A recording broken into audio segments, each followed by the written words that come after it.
అంటే నేనేమనను, ముందు నుంచి పాపం కేసీఆర్ గారిని తప్పించి ఆ కుర్చీని గుంజుకోవాలని హరీష్ కేటీఆర్ పోటీ పడుతున్నారు. సో ఒకసారి వాళ్ళకి అవకాశం ఇస్తే వాళ్ళ పరిస్థితి ఏదో వాళ్ళకి అర్థం కావాలని కేసీఆర్ గారు మౌనంగా ఉన్నారని నేను అనుకుంటున్నా. కేసీఆర్ గారు క్రియాశీలక రాజకీయాలలో లేరు. వారి ఆరోగ్యం కూడా అంతంతగానే ఉంది. క్రియాశీలక రాజకీయాలలో లేకుండా ఆరోగ్యం అంతంతగా ఉన్న ఒక నాయకుడిని విమర్శించడం భావ్యం కాదని నేను భావిస్తున్నా. కేసీఆర్ గారు క్రియాశీలక రాజకీయాలకు వచ్చినప్పుడు తప్పకుండా వారి పట్ల నేను స్పందిస్తాను. నా సూచన ఒక్కటే మీకు, ఇక డెవలప్మెంట్ మీద ఫోకస్ పెడదాము.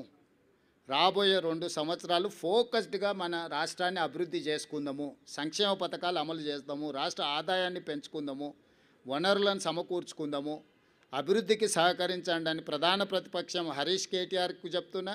కేంద్రం నుంచి నిధుల కోసం సహకరించమని కిషన్ రెడ్డి గారికి చెప్తున్నా.